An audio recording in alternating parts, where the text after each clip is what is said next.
Good morning. आज के इस वीडियो में बात करते हैं नेट्रम फास की। एक बायोकेमिक रेमेडी है जो कि कई बीमारियों को बेहतरीन तरीके से ठीक करती है और बॉडी की मेटाबॉलिज्म को बैलेंस करती है। जैसे कुछ लोगों का यूरिक एसिड हमेशा बढ़ा रहता है और कुछ लोगों को हमेशा एसिडिटी होती रहती है। उसके अलावा भी इसके कई सिम्टम्स हैं। पूरी बात 2 वीडियो में होगी। इस वीडियो में यानी ये पहला वीडियो है, इसमें हम लोग ये समझ लेते हैं कि नेट्रम फास काम कैसे करता है, बॉडी की मेटाबॉलिज्म को कैसे बैलेंस करता है, इसको समझ लेते हैं। फिर इसके बाद वाले वीडियो में देख लेंगे कि किस टाइप के सिम्टम्स को क्योर करता है, ठीक करता है। तो पूरा वीडियो अंत तक देखिए, लगभग सभी बातें समझ में आ जाएंगी। कुछ लोग थोड़ा सा देख लेते हैं फिर फोन लगा के पूछने लगते हैं कि ये कैसे काम करता है, पूरा थोड़ा समझा दीजिए।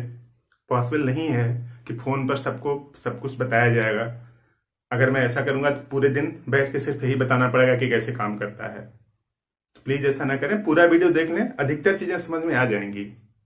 कुछ कंफ्यूजन है तो कमेंट बॉक्स में लिख दीजिए। तो स्टार्ट करते हैं। तो देखिए, जो नेट्रम फास है एसिडिटी को बहुत अच्छे से ठीक करती है।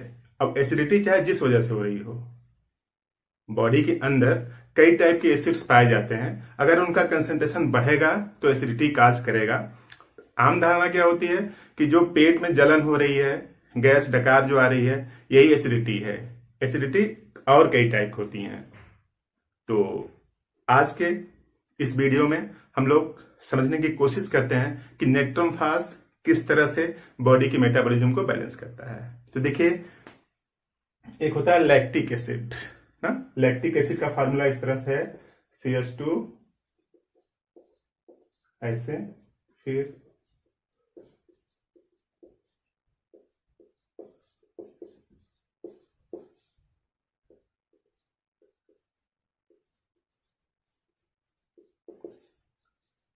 यही लैक्टिक एसिड है। अब लैक्टिक एसिड बनता कैसे है कि देखिए, बॉडी के अंदर जब ग्लूकोज टूटता है ना, ये जो ग्लूकोज है, ग्लूकोज सफिशिएंट ऑक्सीजन में टूटेगा। सफिशिएंट ऑक्सीजन की उपस्थिति में अगर टूटेगा तब लैक्टिक एसिड नहीं बनेगा। अगर आप विगरस एक्सरसाइज करते हैं या फिर दौड़ रहे हैं या फिर कुछ काम कर रहे हैं तो उस समय जब ऑक्सीजन सप्लाई कम हो जाएगी किसी टिश्यू पार्ट में, तभी क्या बनेगा? Lactic acid.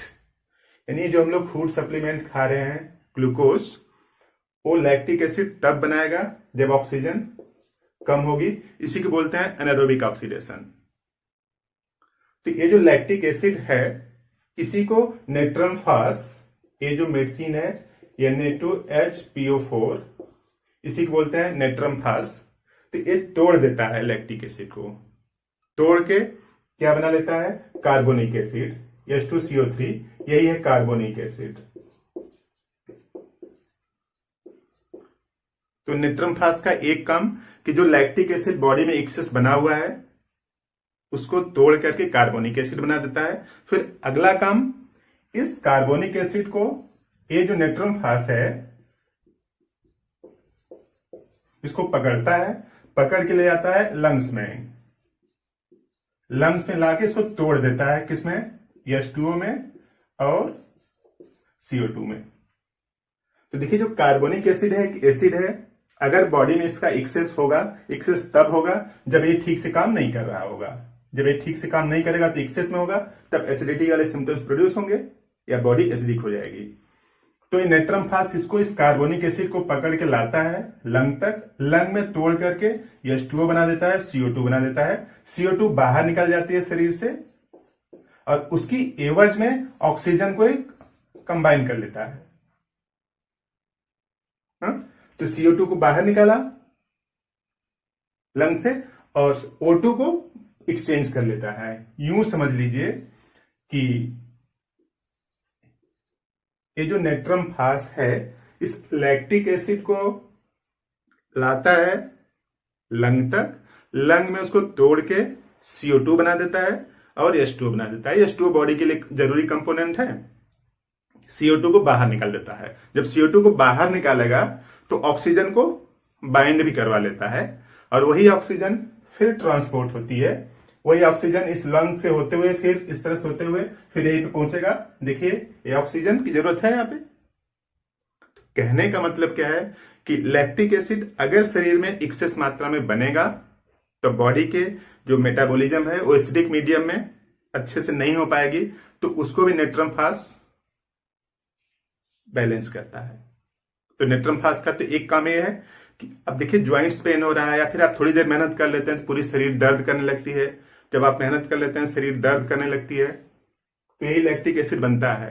नॉर्मल किसी बायोलॉजी वाले बच्चे से पढ़िए, पूछिए जो 12th में पढ़ रहा हो, तो बताएगा कि बॉडी में जो इमीडिएट पेन होने लगते हैं किसी काम एक्सरसाइज को करने से, तो एनारोबिक ऑक्सीडेशन की वजह से होता है और उस एनारोबिक ऑक्सीडेशन की वजह से लैक्टिक एसिड बनता है। तो एक तो लैक्टिक एसिड को बाहर निकालेगा कौन? नेट्रम फास। दूसरा है आज की डेट में काफी लोग दुखी हैं यूरिक एसिड से। कई लोगों का यूरिक एसिड बढ़ा रहता है और बढ़े हुए यूरिक एसिड से ज्वाइंट्स पेन और बाद में मस्कुलर पेन ऐसे भी स्टार्ट होने लगते हैं। तो अब यूरिक एसिड की बात समझते हैं।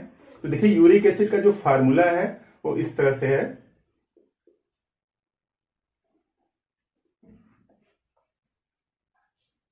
तो ये देखिए यूरिक एसिड है।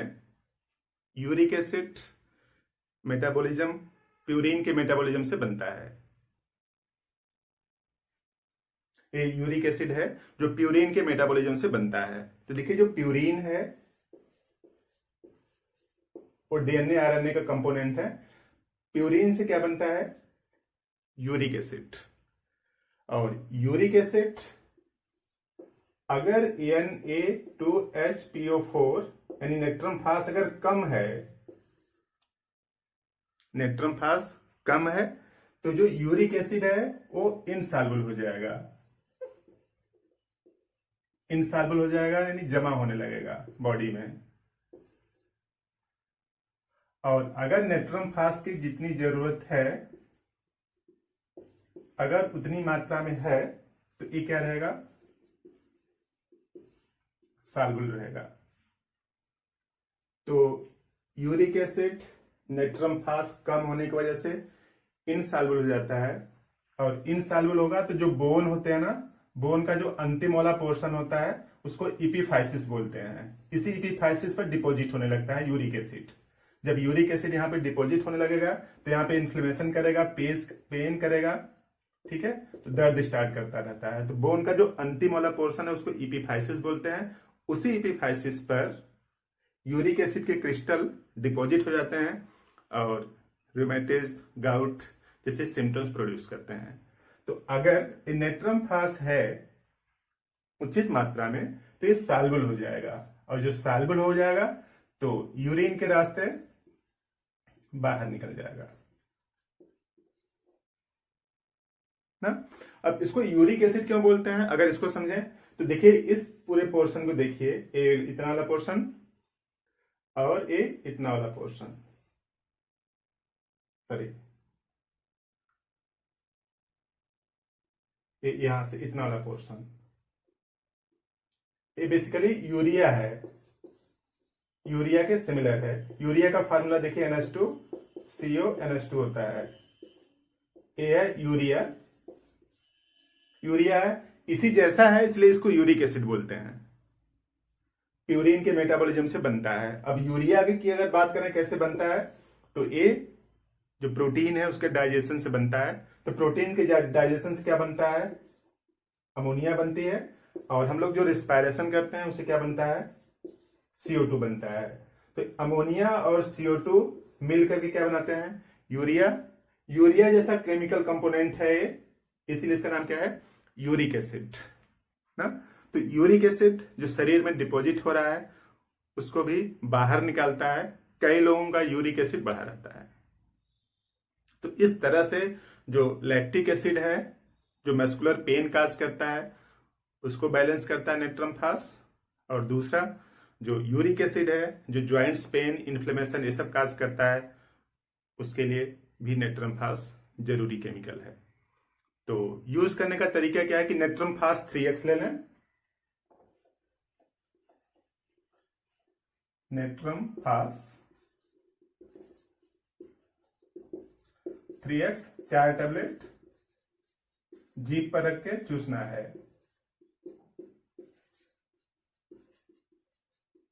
एक महीने तक इसको लीजिए, फिर अगले महीने में 3x लीजिएगा, अगले महीने में 3x, उसके बाद 6x।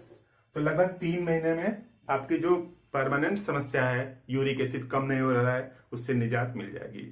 इसके अगर सिम्टम्स की अगर बात करें तो 2 बेहतरीन सिम्टम्स हैं जो कि इंडिकेट करते हैं इस मेडिसिन को। जहां पे जीभ जुड़ी हुई है पीछे की तरफ, उसको बोलते हैं बेस।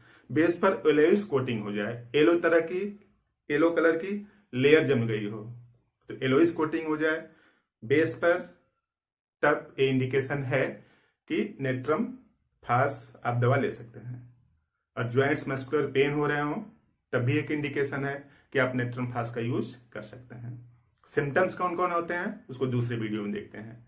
इस तरह से कुछ बात आपको समझ में आई, जरूर आई होगी। अगर यहां तक देख रहे हैं तो इस वीडियो को लाइक कर दें, चैनल पर नए हैं तो सब्सक्राइब कर दें। आपने पूरा वीडियो देखा, थैंक यू।